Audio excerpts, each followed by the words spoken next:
Hello, and welcome to Mental Health Matters. I'm your host, Liz Lang.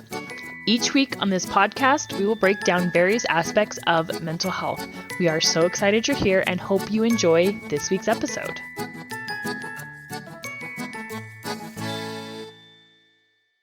Hey guys, Liz Lang here with Jeremiah and Selena Woodruff from Core Connection. And this week, we are going to get into handling rejection and failure. So, we're going to talk to you about helping your teen build emotional resilience through rejections and failures, because this is something that is a part of life. All of the humans have gone through rejection. They've all failed at something. And failure is actually a good thing, depending on how you look at it. And not that it's necessarily easy to go through and it's enjoyable to go through, but failure equals growth. So we're going to talk about that and break all of that down for you. But I want to kind of start with a little bit of where we left off last week in terms of dating and how dramatic it can feel and how dramatic it really is to a teenager when a relationship comes to an end. And it can be really easy as parents to just say something like, oh, you're young and you'll find love again, or, this is just the first of many and you'll be okay. That's not how they feel about it, and that's not how they're looking at it or thinking about it. To them and in their world, it's the end of the world, and it is the worst thing that's ever happened to them. So tell me your thoughts on how you would approach that and how you can help them through that with more of, empathy and validation. Well, it's an interesting thing because the things that you just stated are all correct, but that struggle for them, the pain and the hurt that comes when a relationship ends it's difficult and it's challenging, and it is for adults too. Yeah. It's just a universal thing that we experience. But as you go through this process, certainly I would agree, you need to, empathize with them and validate what they're experiencing. Man, that's tough. But also using it as a learning opportunity. Like, this is the process of dating, and it's painful and it hurts, and it helps you to become the person that you need to be for that one special relationship when it comes along. Now, that's hard for them to hear, right? Because they think, oh, I'm never going to find anyone like them again, and it's just so hurtful and painful. And sometimes those breakups can be pretty brutal for teenagers. There's a lack of maturity there in how to manage a breakup on either side. And so, yes, there's a lot of difficulties there, but being there for them and talking them through it, and, go get an ice cream, whatever it is that you do, could be super helpful. I think also some of just development, right? Their brain development, as Jeremiah has mentioned, plays into that, of being able to be at the point of understanding. Their brain hasn't developed in all those areas to understand certain things. And so that plays into it. And then also, like, their identity and who they are and what this means about them, and them taking on all of that is why it is so much harder and why they would struggle more with that. But I don't know. I think adults struggle with it too. And it's just as hard for us. But my belief in that is that because you don't want to feel negative emotion, that's why it's so hard. So we're trying to avoid that negative emotion. And when that comes up, we're trying to not feel it. And so if we can practice, that's a whole nother thing to get into, of feeling our emotions and being able to feel that negative emotion and being okay with it being bad. So, instead of trying to change it for them and, let's be happy, let's, focus on the good. It's like, man, let's be upset. Let's be sad. Let's be mad about this. Let's go through all those emotions and feel and be okay, and know it's okay to feel those emotions. Yeah. Let yourself be angry at the person and let yourself feel both things at once. Allowing your teenager to feel that you genuinely cared for this person. Maybe even you loved this person, right? Maybe this was your first love, or you were in love with this person, and now you're angry at them, and trying to just understand how those two emotions can and do coincide together. And it's okay that you're feeling both of those. You can still feel that you love this person, and you can be angry at them because they ended this relationship. You can feel hurt and betrayed, and it's conflicting, but conflicting emotions don't make them untrue, right? And so helping your teen to process that. and process those emotions. Yeah. And I think in addition to that, Selena alluded to this a little bit, but it's really a process of learning from a young age, right? Even young children are going to go through failures and rejections and things like that. But teaching them about their emotions is such a critical piece to moving through that. In fact, I don't love negative emotions.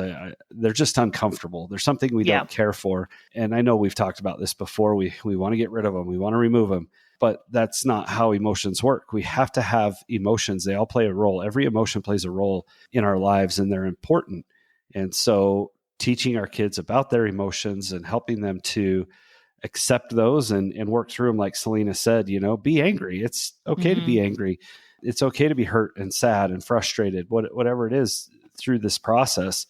And then, start working on the thought work and the self-talk to move through that into a healthier space. Also, what comes with that for them as a teenager is the social aspect of it.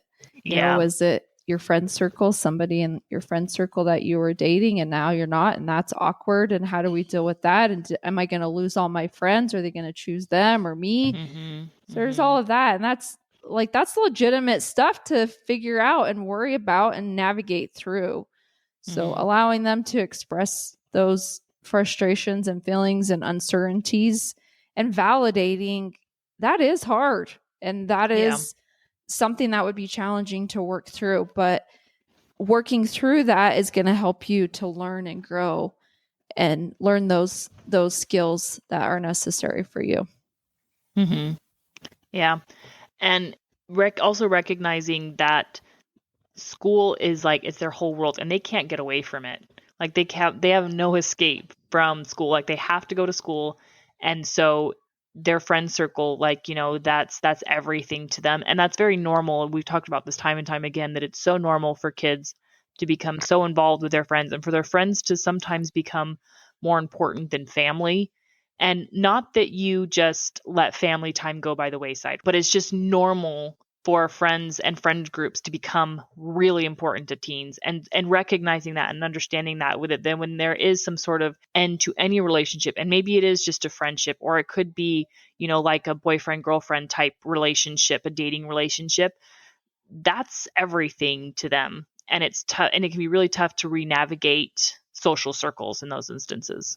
Yeah. And, talking about the friendships, this is something we see a lot of, is that when kids, especially it seems like junior high, that's when kids kind of start going different directions. And it's really common to lose friendships in junior high because you realize that your goals and your, maybe even your standards or your way of thinking about life doesn't always align with all the other friends. And we start to kind of separate.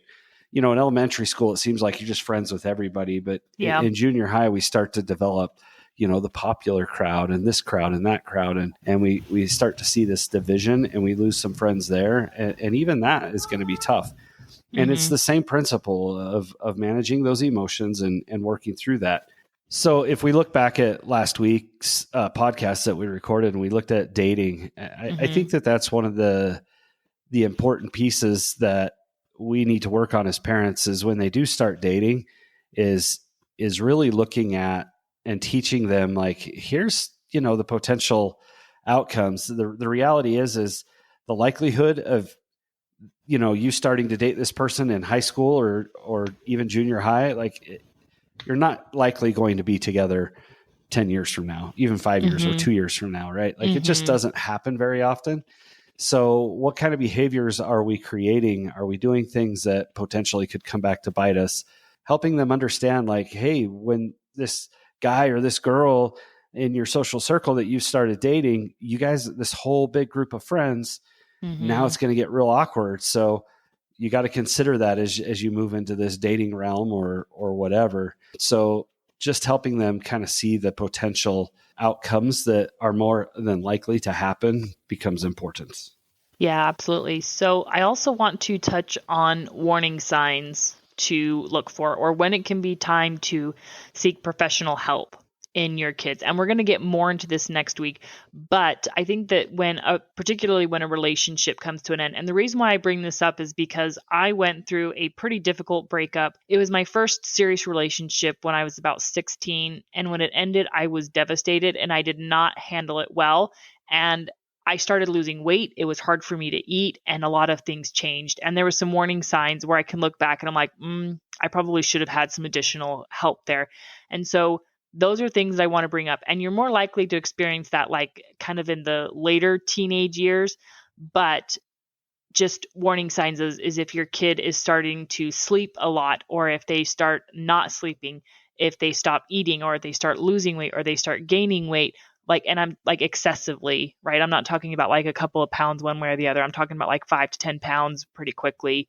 Then it's time to seek professional help and to get your kid, some sort of more support to deal with this, either a relationship ending, or it can be anything. It can be any sort of rejection or failure or just hard thing, and just being aware of your teen and recognizing those warning signs. Yeah, I'm glad you brought that up, Liz. And you're right. Just paying attention to those signs. And I think you mentioned the majority of them. Now, a lot of it's really going to depend on your relationship with your child. Are they open with you? Are they communicating with you? Are they sharing their feelings and frustrations with you? If that all of a sudden changes, we really want to pay attention to what's going on and look at getting some professional counseling or something of that nature, especially if they're not opening up, or if it's dragging on for more than, a few days. You're the parent, and you've got to make the decision when it's right and when it's not right to go and seek additional help. But certainly paying attention to those warning signs becomes critical. And we are going to talk about that more next week. So we won't put a lot of time into that today, but pay attention and you'll see it. You'll see a significant shift or change, whether it's weight or eating or mood or whatever it is. Now, they're going to be unhappy sometimes. That's okay. But we want to make sure it doesn't go on and on and on. If they're not engaging in social connection with their friends all of a sudden, something's happened, and it's a good opportunity to have a conversation and assess the situation to see if we need to get additional help. And I've mentioned this too before, of how hard and how painful it can be when your teen or your kid does close themselves off from you. And it's okay to feel that pain of rejection yourself, right? Kind of what we're talking about. But it doesn't mean that you don't get help or you don't let someone else help your kid. And I've shared this before semi-recently of how grateful I am to my mom to letting another adult that she trusted step in to talk to me. I was going through just a tough time, and my mom was just desperate and just wanted anybody to get through to me. And so she called a church leader, and that's totally fine. And I really appreciated my mom putting aside, she was probably feeling some rejection or some hurt that my daughter won't open up to me.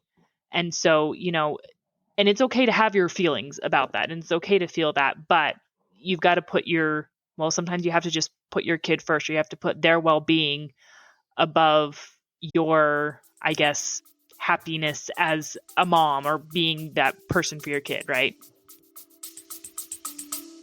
Okay, let's take a quick break and we will be right back.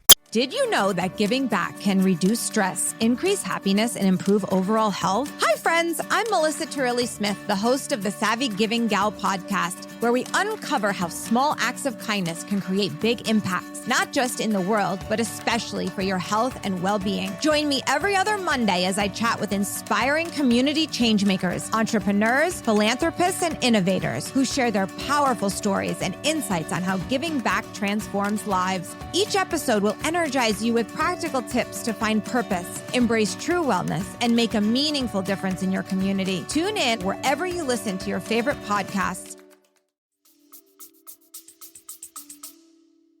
Yeah, for sure. And that can be tough. And sometimes a kid just, if they're not going to talk to you, maybe there is another trusted close family member or even an older sibling that maybe all they need, and that's okay. Just making sure they have somebody to talk to. And it can be tough as a parent to step aside and just recognize, hey, we're just going to do what's best for them, regardless of how I feel about it.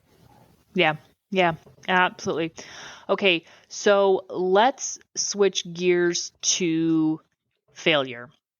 And as I mentioned earlier, failure, if you look at it correctly, failure is just a reason or is just an opportunity for growth.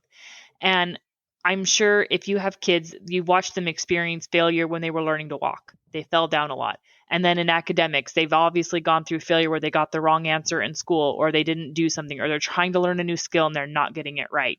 All normal parts, but sometimes failure can feel bigger to a kid. Like, let's say maybe they get cut from a team, or they don't get onto a sports team, or something that's just a much bigger deal, and how painful that can feel to kids. Or they lose the championship or whatever it is. Yeah, there's a ton of different scenarios we could talk through, but failure is an interesting thing, and it's a super, super, super important piece of growth for us to understand and recognize and learn from. In fact, I think it was Thomas Edison who, failed how many times? I don't even remember. I don't know, Celine, if you remember, but it's a lot. Yeah. And I'll just make up a number, but he said something like, I didn't fail making a light bulb 100 times. I learned 100 ways not to make a light bulb. And there's a lot of value in that, and helping our kids understand the process of growth and development. And that is part of the process, is learning what doesn't work. Right. So helping them hey, let's look at it. Why did your team lose the championship? I think Michael Jordan is such a great example of this. He was cut from his high school basketball team, I think it was, and how painful that must have been. But it was an opportunity for him to learn and realize okay, I need to put some more in and put some more practice. And he became, one of the greatest basketball players of all time, maybe arguably the greatest basketball player of all time. And so, just because you failed at something doesn't mean that you're worthless, and just helping your kid kind of through that process. And I think modeling is an important thing here too. Mom and dad are going to fail all the time at stuff. Yeah. And how we handle that will teach our kids a ton. I tried to fix the car and I totally failed at it. Or I tried to fix the car and I learned that, changing this part doesn't correct this problem, and that we've got to do something different. Right. Mm-hmm. So just that modeling piece becomes super helpful. Or mom, I'm totally stereotyping gender roles here, I guess, but mom's, baking bread and it comes out flat and dense instead of light and fluffy. I learned that, you got to use, yeast at the right temperature water. Otherwise it's not going to rise. There's all kinds of different opportunities to teach our children, even from a young age, how to accept failure and how to learn from it and make a change in our lives to overcome it. We have a good example of this that maybe some of you can relate how this all plays out, right? So we have a daughter that wanted to try out for a sports team. I won't say, then they won't know who I'm talking about. They'll figure it out. And I was really struggling, should we let her? What if she doesn't make it? I don't want to deal with that. She's going to be so upset. This is going to destroy her. And Jer's like, let her fail. And I'm like, no, but we could just avoid all this and just convince her to not try out. And so she tried out. She did not make the team. And it was a great opportunity for maybe more me than Jer to learn, and for her to learn, it's okay that she didn't make it, and we made it through, and she didn't die. Right. She figured out different things that she is going to put her focus on, and things that she can learn. But it is devastating because to her, she had friends on the team and she sees them and they get excited and she wants to be a part of that. And that's kind of her identity. I'm a blankety blank player. Yeah. Yep. Right. Yep. So I'm this sports player. And so for her, that's kind of identity of that's who I am and that's what I do. And so for her to have to make that shift of who am I? What do I want to put my focus in? It doesn't mean anything about me. And we talked through that too of what, just because you didn't make the team doesn't mean you're a bad sports player. It's just not the right time, the not right opportunity, not the right fit. Let's find what is the right fit for you at this time. I do actually look forward to opportunities for my children to experience those difficult things. And especially at a young age when they're not as catastrophic for them. Because it teaches them that emotional resilience. It teaches them oh yeah, I remember I went through this and I got through it. It sucked and it was tough, but it's okay. So I actually look forward to those opportunities. Of course, I want my children to succeed, and I don't mean to make any sort of light of the difficulty and the struggle that comes from the failures and the rejection. But when a boyfriend or a girlfriend breaks off a relationship, I look forward to that opportunity to help them through that and to help them grow through it, because the reality is that life is not going to get easier for them. It certainly, and I'm not minimizing the difficulty and the struggles of high school and junior high, the teenage life. There's a lot of challenges there. But, when you move into that adult realm and we get fired from a job or do end up going through something like a divorce, we have a greater capacity to understand ourselves well enough to work through it if we've experienced it and been helped through it in the past. And so those struggles, they get bigger and harder and more difficult. How do we get through them? Well, we've learned how, and we learned when we were young, when they were not as significant or as painful. And again, yes, they're painful. I get it.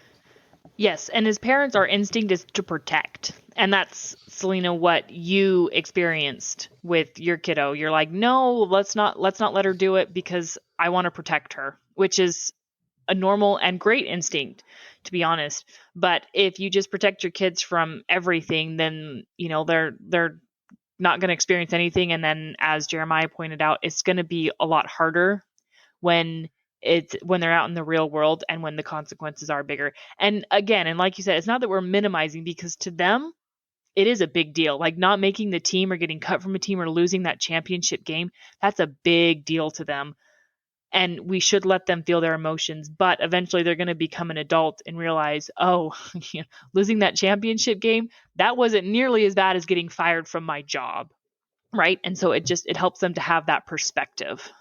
Yeah, and that's really just it, learning to go through that, and it is tough. It's hard and it's heartbreaking. It's heartbreaking for me.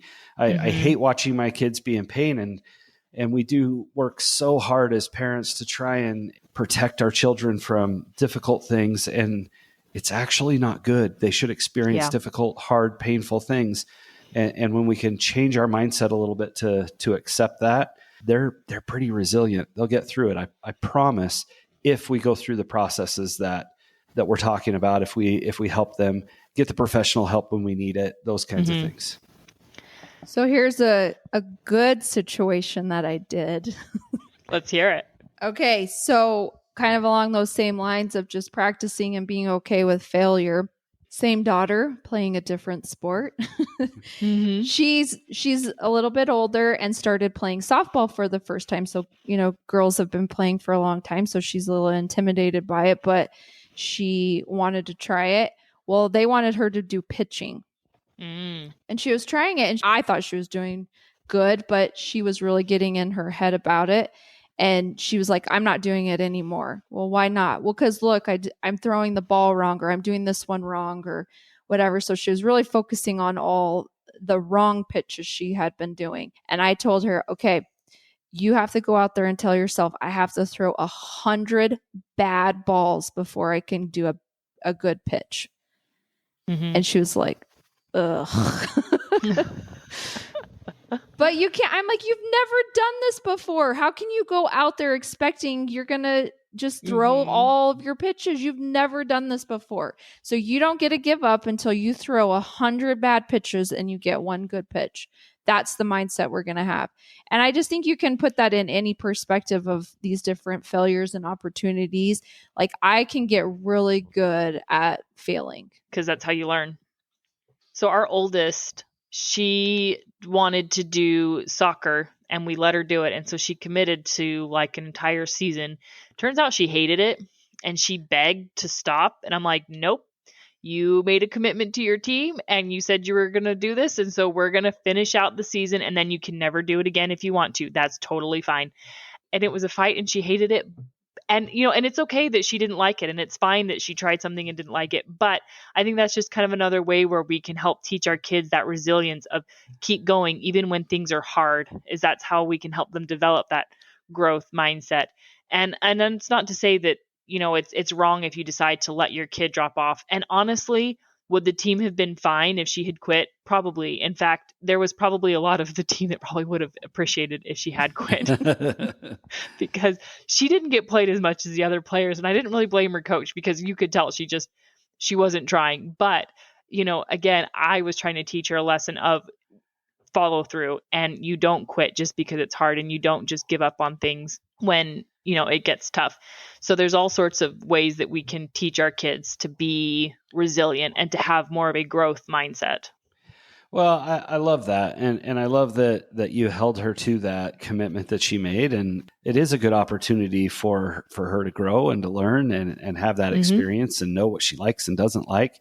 Yep. And maybe this is a little bit of a side topic, but I really like this idea of opposition and how that affects us. And I do this a lot with folks, and I teach this principle because we don't want those uncomfortable emotions. We don't want to go through those hard things. But when we have opposition, it's what makes us strong.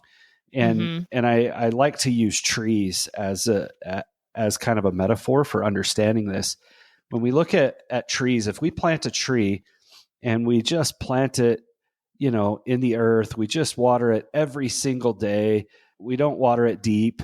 We protect it from wind and all kinds of opposition that a tree has. And let's say that tree goes for 10 years and it grows big and beautiful. And it's a beautiful, wonderful shade tree, but it's never faced any real wind. And its roots are on the surface because the water has always just been available on the ground for that tree. What happens when the real opposition comes, when there's a big windstorm? Well, that tree is just going to blow over. It's gonna be destroyed very, very easily. But the difference is if we take a tree and we water it deep, and sometimes that means watering it less frequently, but more water so that the water goes down. The roots will chase the water down into the ground. It becomes a much stronger tree. And as it faces the wind, the actual wood structure becomes stronger and more resilient. And so when that 10 years later, when that tree is big and beautiful and the big windstorm comes, it might hurt. It's going to break some branches, but it's going to be a lot stronger and it's going to have the capacity to withstand that storm. And we saw this a lot when we lived in Arizona. There's lots of new neighborhoods going in, and they'd plant these trees and they'd throw them up real quick, and they didn't necessarily water them properly, and they would just blow over the next time we got a monsoon, and they would just be destroyed. And it was so sad and frustrating. I like trees, in case anybody wanted to know. But our lives are the same way, right? Like, yeah. When we have the opposition, it makes us strong. It makes us who we are. It develops resiliency. So these failures and these rejections, they could be such an important key role in strengthening our children, in making them into amazing people who have the capacity to do things we never even imagined. But if we don't allow them to experience hard things, they'll never develop it. And life will always just beat them up. The wind will blow them over and knock them down. And that's not what we want. And as all adults know, we experience hard things. Like, life is going to give you hard things as an adult. And hopefully you've learned some good resiliency and coping skills at a younger age so that it's easier to deal with. And that's really what we're trying to do, is we're trying to raise our kids to be self-sufficient and self-reliant and to be able to cope with hard things. And not that we don't want them to come to us. I mean, I've shared this before. If I'm going through a hard thing or if I'm experiencing a challenge, I will happily call my parents to lean on them. And I hope my kids will do the same thing when they are older. When they're older, I still hope they call me for advice, or they call me when they're struggling with something. But I hope that I don't have to come hold their hand. Hopefully that I don't have to come bail them out every time, because they've learned to bail themselves out. Yeah, and there's nothing wrong with having to call your folks for a little bit of help and direction. It's called self-reliance, knowing how to meet your needs and your emotions and understand those. And sometimes we need to reach out to somebody. I reach out to my parents all the time. I still talk to my dad often and ask him questions. And sometimes it moves more into the role when your parents get older as they start reaching out to you. And that's okay too. It's a wonderful thing. It's a wonderful process. Yeah, absolutely. Okay. So, any final thoughts? Failure is opportunity to learn. So Failure, let's yep. look for lots of opportunities to learn. Yeah. Absolutely. And okay, my final thought is just because failures are opportunities to learn doesn't mean you have to throw your kid out into the deep end. Sometimes it's okay to Good point. you don't necessarily have to put them in situations where they get in over their head, but, let them flounder around in the shallow end and figure things out themselves. And one final thought from me is that we also want them to succeed. They need to have opportunities to succeed as well and to see what that looks like. So I don't want anybody to go away from this podcast thinking, wow, my kid should just fail all the time. Absolutely not. They should succeed too. And we want to see that success in whatever they're working on whenever we can. But just understanding that the rejection and the failure is certainly a part of life, and it will be a part of life forever. And how we manage that and how we deal with that will come from what we've been taught and the experiences that we've had. And maybe if it helps, focus or give yourself something else to focus on besides the pain that your child is experiencing, is looking at it from the perspective of, I have an opportunity to connect with my child. I have an opportunity to be there for them and I can comfort them. That's just personally what helps me, is if my child is hurting and in pain, I take a lot of comfort in knowing that I get to be the one to provide that comfort. So that could be another coping skill for yourself. Okay, so next week, we are going to get into awareness of teens' mental health. So we're going to dive deeper into some of the things that we alluded to in terms of warning signs and how we can help them, be more resilient and cope, and kind of when to be really concerned. So we will see you all next week. Have a question? How about a topic you'd like us to cover? Send us an email at mentalhealthpod21@gmail.com.